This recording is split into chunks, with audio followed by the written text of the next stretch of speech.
അപ്പൊ ഇന്നത്തെ പരിപാടി നാളെയാണ് നമ്മുടെ കൂട്ടുകാരന്റെ കല്യാണം.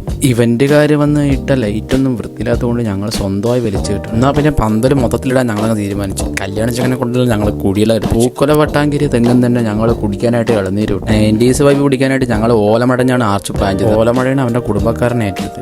വെൽക്കം ബോർഡിന് ഞങ്ങളെ ഹെൽപ്പ് ചെയ്തത് മിലാട്ടന്റെ അച്ഛൻ. ആ സമയം കൊണ്ട് തന്നെ മിലാപ്പി തട്ടുംപുറത്ത് കയറി അച്ഛന്റെ പഴയ പണയായുധങ്ങളെല്ലാം പോകും. അവസാനം വെൽക്കം വേണ്ട സ്വാഗതം മതി. എനിക്ക് വെച്ചപ്പോൾ അവിടെ നിന്ന് ഞാൻ കുറച്ച് അയലക്കറി കൂട്ടി ചോറും. ഇവിടെ അപ്പോഴേക്കും വര കഴിഞ്ഞ് തിറമാക്കോള് കട്ടയല്ല. ഞങ്ങൾ ഓലമടഞ്ഞിൽ ഒട്ടിച്ചപ്പോൾ ആർച്ച് കമ്പ് ശരിക്കും 90-കളുടെ കല്യാണത്തിന്റെ ഫീൽ കൊണ്ടുവരാനായിട്ട് ഞങ്ങൾ ഇതായിരുന്നു ഞങ്ങളുടെ പന്തല വർക്കിന്റെ ഫൈനൽ ഔട്ട്. അപ്പോഴേക്കും പണിമാരെ ഏട്ടന്മാരിലെത്തിയിട്ടുണ്ട്. സാധാരണ ഞങ്ങളുടെ പാലക്കാടൻ കല്യാണത്തിന്റെ തലേന്നാള് കുമ്പളങ്ങിയും കോഴിക്കറിയാണ്. ഇവൻ അത് ഒന്നുകൂടി പരിഷ്കരിച്ച് മോരും ചിക്കനും ആക്കി. ഇതോടുകൂടി ചെക്കൻ്റെ വീട്ടിലെ കലാപരിപാടികൾ തുടങ്ങി. എല്ലാവരും പോയി ഉറങ്ങിക്കിടക്കണ ചെക്കൻ അങ്ങോട്ട് നോക്കിയിട്ട് പിന്നീട് അവിടെ നടന്നത്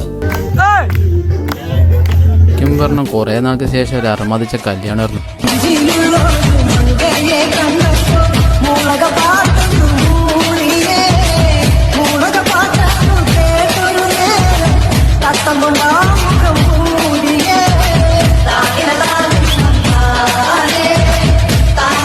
അപ്പോഴേക്കും ഞങ്ങൾ അവനായിട്ട് ഒരുക്കി വെച്ച ഫ്ലെക്സി അടിച്ച് തിരിഞ്ഞു. ചെറിയൊരു വെടിക്കെട്ടോട് കൂടി ചെക്കനെ ഞങ്ങൾ പള്ളി ഉറക്കത്തിനായിട്ട് വിട്ടു. അപ്പോൾ ഓക്കെ, നാളെ കല്യാണത്തിന്